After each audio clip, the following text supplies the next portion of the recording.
So for DTM testing, there are a couple ways you can get samples from the lesion on the animal. Probably the most common way would be to use sterile hemostats to get your sample, so you can place that directly into the DTM media.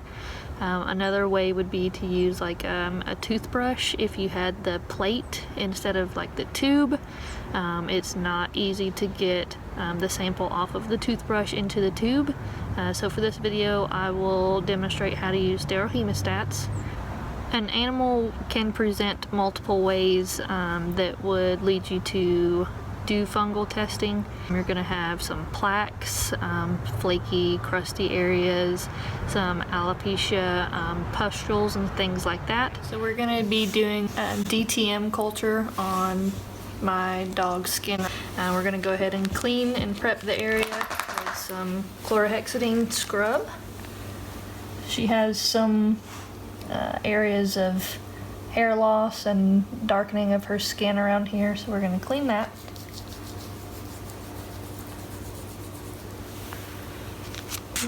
I'll wipe that off with some saline.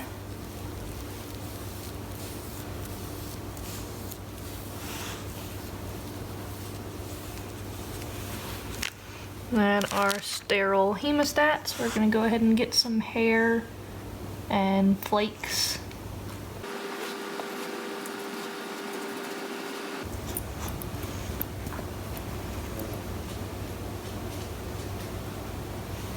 And then there's our hair sample, and we're going to go ahead and put that in the DTM media. So once we have our sample, we have our DTM culture here. We're going to go ahead and put this into the media. And then you want to put this in either a dark cabinet or a dark drawer, slightly above room temperature. You're going to check this for color change and white fuzzy growth daily.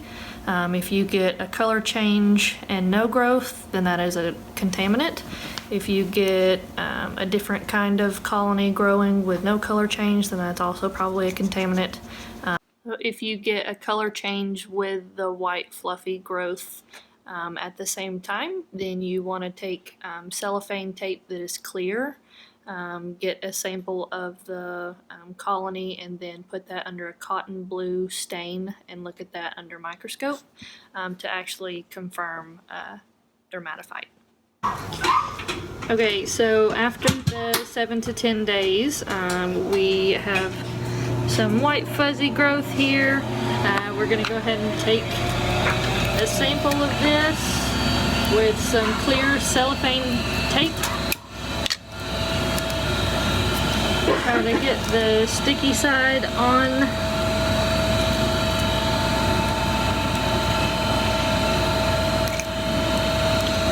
Okay, so we have that here, and put a drop of lactophenol cotton blue.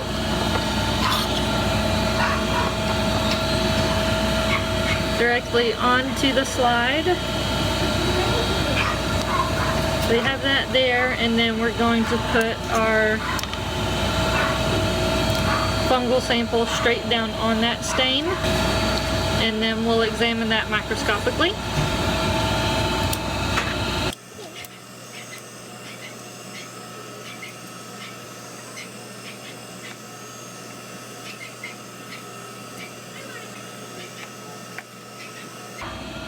And on this sample, it does not look like we have any dermatophytes, so this was probably a contaminant. Hi, my name is Dr. Dacre. I'm going to be performing a necropsy today on Charlie Brown here, who is a 13-year-old male castrated chocolate Labrador who was euthanized today due to neurologic reasons. And Kristen is going to be assisting me today, so she will review some of our instruments. So some instruments that you'll need for the necropsy is some formalin jars, the Mayo scissors, a blade, rat tooth forceps, the scalpel handle, Olson Hagar needle drivers. And we'll go ahead and start. So I am starting by preparing my blade. I am wearing a mask gloves, and a gown. For certain necropsy procedures, if you're extremely worried about transfer of some sort of infectious disease to people, you would also want to wear a full mask as well, where you're wearing like basically a shield. So with my external evaluation here, some of the things that we're looking for on our necropsy, we check our teeth. This dog does have very significant, very severe dental disease here. You can see some of the dental tartar and gingivitis there on the teeth. We'll also take a look inside the mouth here, look under the tongue for any apparent abnormalities. And then we also will take a look at our eyes for any clear abnormalities. We'll also take a feel all over the abdomen, look all over the skin. He does have multiple masses on the skin here. You can see one. Then we start our incision in our abdomen.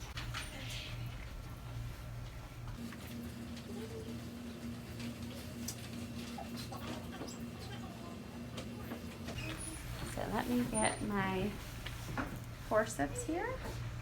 I'll use that to raise our linea so we are not damaging any of the internal organs while we're cutting. Even though this dog is not alive, we want to make sure that we are able to see the internal organs as they were when he was.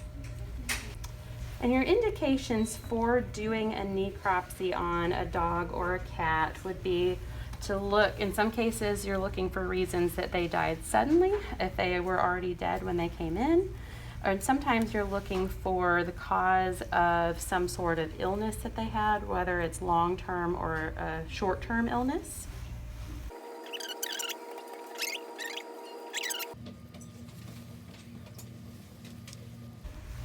So here, this layer here is falciform fat. Lots of fat coming in, and if we move that out of the way, we can start to see some of the other internal structures. Here is our omentum.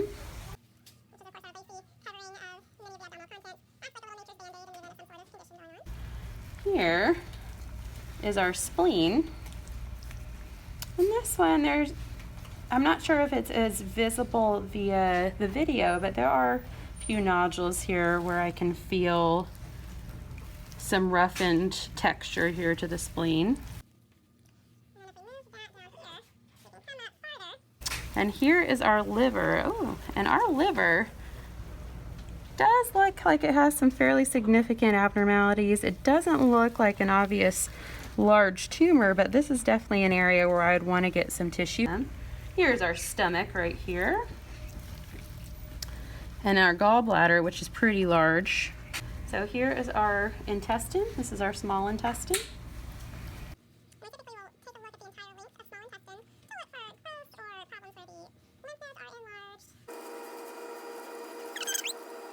And those intestines look okay. So here is part of our pancreas on this intestine. And here is our duodenum there. This is the part that leaves the stomach. So this whole thing is our pancreas, which also has a few kind of abnormal little nodules to it. But the kidneys are back behind some fat, especially in this dog. So what I'll end up having to do is clear away some of this fat so I can see this kidney a little bit better, but you can see the outline here. So our other kidney is a little bit more free here. Being the left side, it tends to be a little bit farther back and a little bit less adhered to the body, so to speak. But here is the outline of the kidney, and again, we'll end up clearing some of the fat so we can get a little bit better look at that. Here is our urinary bladder. I'm actually going to start by getting a sample here of the spleen. And because this dog is no longer alive, we actually have a few more options. So we can literally just make a cut with our Mayo scissors here and get a sample of this spleen right here. And then Kristen is opening the formalin jar for me, and I'm going to place my sample in the formalin jar. We're going to label each sample with the patient's name, today's date, and the area of the body, so the organ that the sample is from. So another good area in this dog to get a sample is definitely this liver with the abnormalities that we're seeing here. So Kristen will actually help by holding back that body wall for me. And then I will come down, and again, because this dog is no longer alive, we have more options for getting this biopsy sample without being worried about bleeding or anything like that. So here I have my liver sample here. And again, I'm going to place this in a formalin jar that Kristen is going to label as she previously mentioned.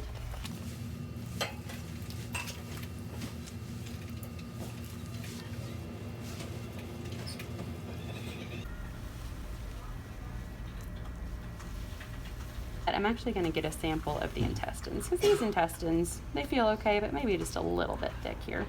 So again, because this dog is no longer alive, we don't have to worry as much about sterility, so we can actually just make a triangular cut here. And I'll get my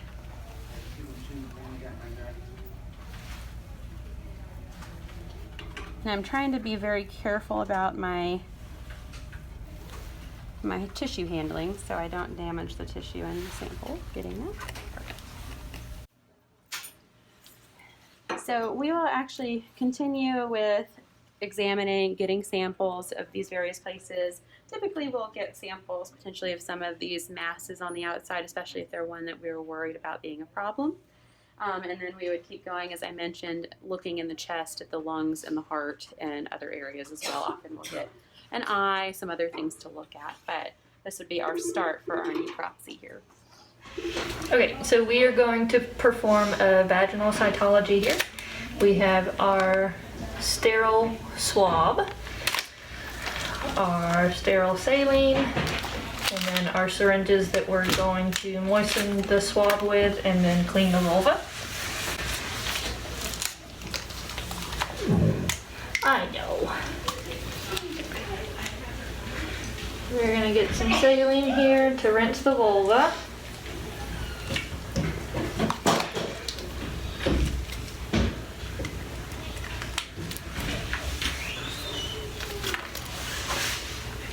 Hold that up for me, please.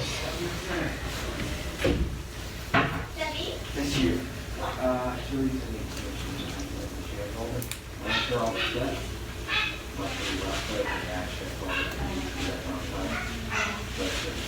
I know, it's cold.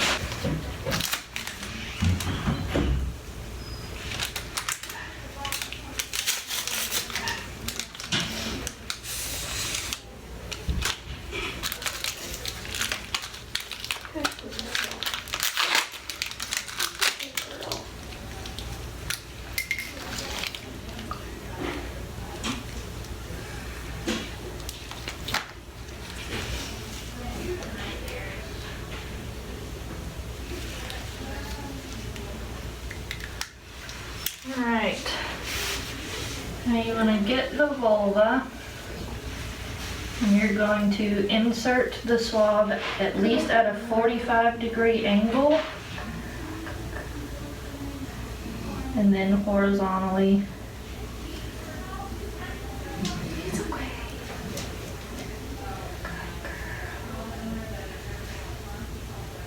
Then you want to twist. And there's our swab. So we'll go ahead and put that on a slide and look at that microscopically. So immediately after getting the vaginal cytology, you want to go ahead and prepare your slide. To prepare it, you want to put it on here and just roll. You don't want to smear it. And roll it across and do a couple layers.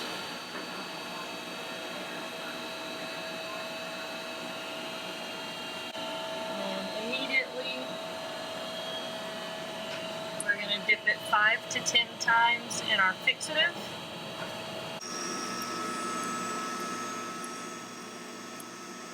And we'll let that drip. And then do 5 to 10 times in the other two as well.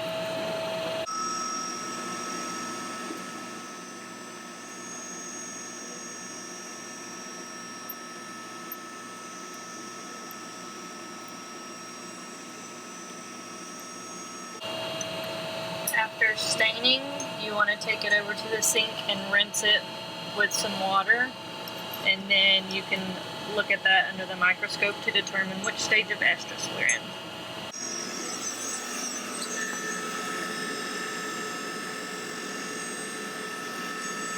So whenever you're doing a vaginal cytology, some things that would warrant you to do the cytology, if you are trying to plan on a breeding, you want to see if the clinical signs add up with the microscopic findings for insemination. There are 4 stages. You have anestrus, which is before they are in heat. They will not attract males. There's no swelling, no bleeding. If you get the cytology at that point, you would be looking at non-cornified epithelial cells. The next stage would be proestrus. This is when the vulva becomes swollen. You'll see a lot of blood. The cytology for that one would be some mild cornification, a lot of red blood cells, some possible bacteria. This is when they will attract males, but they will not accept males. And then your next stage would be estrus. This is when the bloody fluid becomes more straw colored. The vulva is still swollen, and this is when they will actually accept males. This is when ovulation occurs. You will see the majority of the cells under the microscope are all cornified with no nucleus or very, very small nucleus. Some bacteria can be attached to the cells. And then after they come out of estrus, you'll be in diestrus, which is basically the same thing as anestrus, is when the swelling of the vulva goes down, there's no more bleeding, they don't attract or accept males, and microscopically will be the same thing as anestrus. So looking at the vaginal cytology under the microscope, you want to focus on low power and then add some oil, and then look under the oil magnification. So there's some oil on our slide there. We're going to slide over.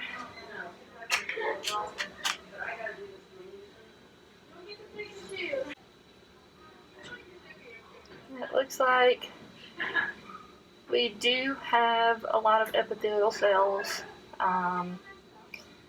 They're not cornified yet. A lot of red blood cells as well.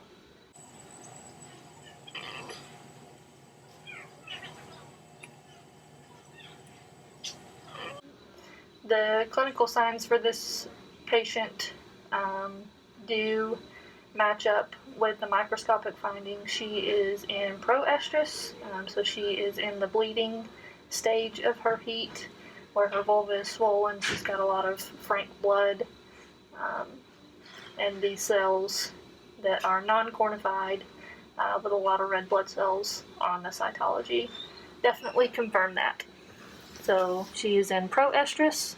We will continue to monitor her to see when she comes into full-blown estrus. We will probably run some progesterones as well to see when is the best time for her insemination. Video, I'm going to demonstrate how to do a manual cross-match for a blood transfusion. You'll need to get EDTA whole blood from both of your patients. One for the donor, labeled D here, and then one for the recipient with an R. You're going to centrifuge both of these. Alright, so we have our 2 tubes. We're going to stick them in here. Go ahead and centrifuge them both at about 3,400 RPM. Now that we have centrifuged this, you can see that we have our plasma layer here and then the packed red blood cells on both of these patients. We're going to go ahead and pipette off the plasma from the red blood cells and put that in a separate tube. This is the recipients.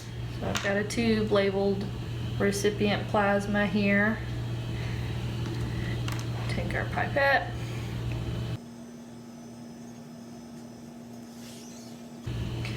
Get your plasma there. We have a centrifuge tube labeled recipient packed red blood cells and saline. We're going to do 3 to 5 drops of the packed red blood cells into this tube.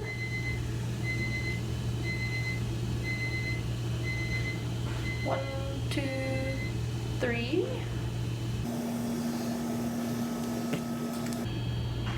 Now we have saline here.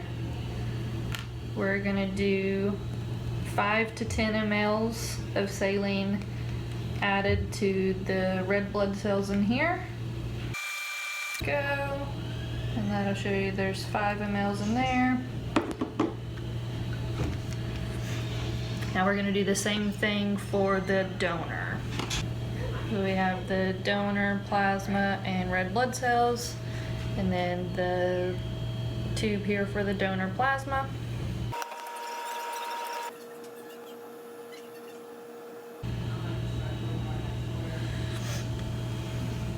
Okay. We're gonna set the plasma aside.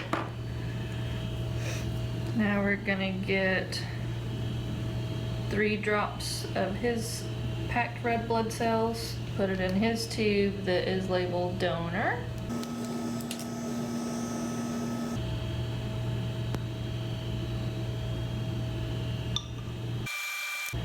Now we're gonna add 5 to 10 mLs to this sample as well.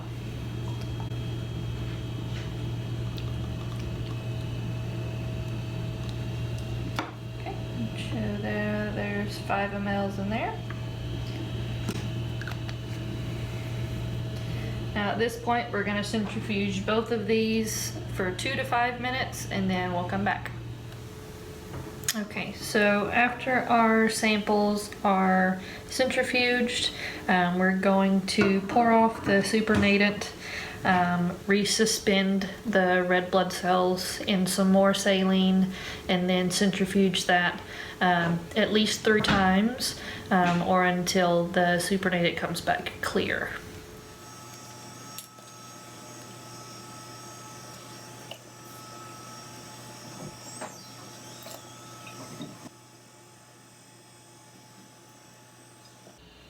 Now we're going to resuspend it with some more saline.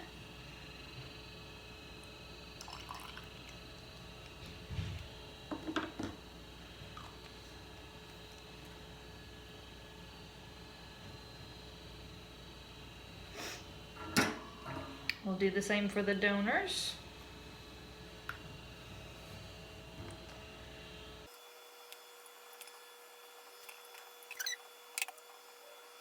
And then we'll go ahead and centrifuge this, and then like I said, I'll repeat this 3 times until it comes back clear. Now that we have centrifuged the cell suspensions 3 times and the supernatant was clear, we've discarded that for the last time. Now we're going to make our major and minor cross match. For the major cross match, we have the tube here that's labeled major. We're going to go ahead and use 2 drops of the donor cell suspension here. We're going to put 2 drops of that in.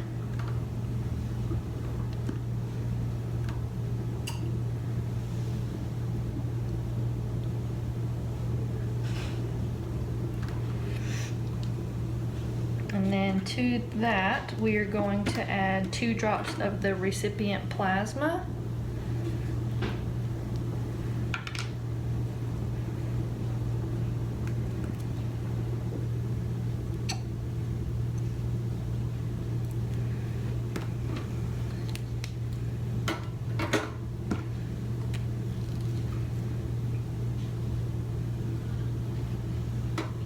And there's our major.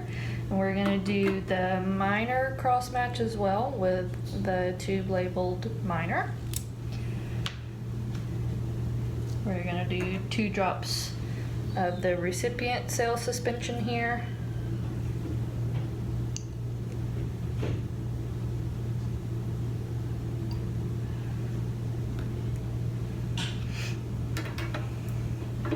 And then 2 drops of the donor plasma.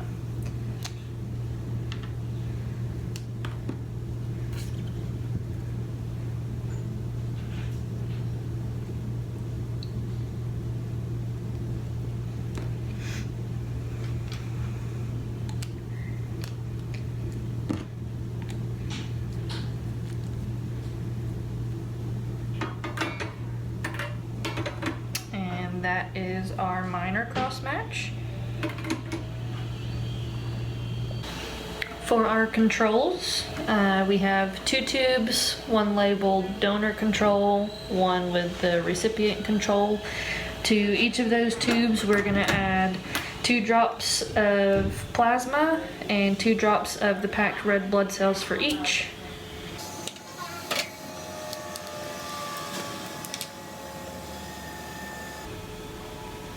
So we have our donor going to donor.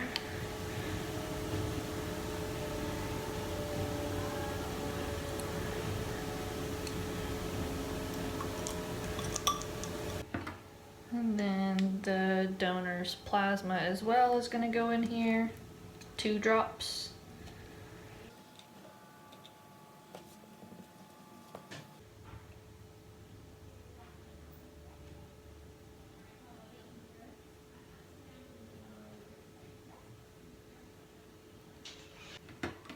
And then I'll repeat that for the recipient. Okay, so after you have your 2 controls here, we're going to leave these at room temperature for 30 minutes, and then we'll come back. We're going to centrifuge all 4 of these tubes for 5 minutes. So after the control tubes and the major and minor tubes have been centrifuged for 5 minutes, you can now look at them with the naked eye to see if there's any hemolysis or agglutination. If so, then you'll look at them microscopically and then grade that to determine if they can have the transfusion or not. So these are our tubes here after being centrifuged. The minor cross match here and the major do look like they have some hemolysis. Both controls as well have a little bit of hemolysis. So we'll look at those underneath the microscope. So we have our slide labeled major here. We have our major cross match. I'm going to get a sample out of that.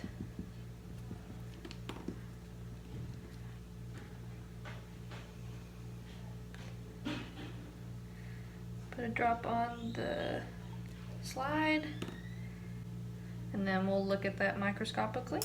I'm going to do the same thing for the minor.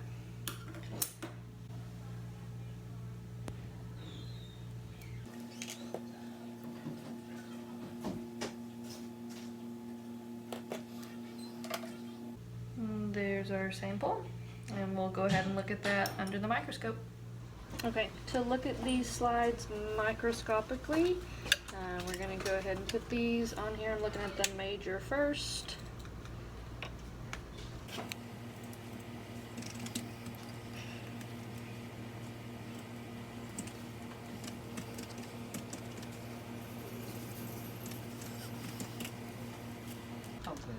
Looking for any signs of hemolysis or agglutination.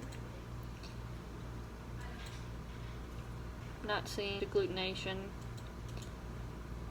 Then for the minor, we'll do the same thing.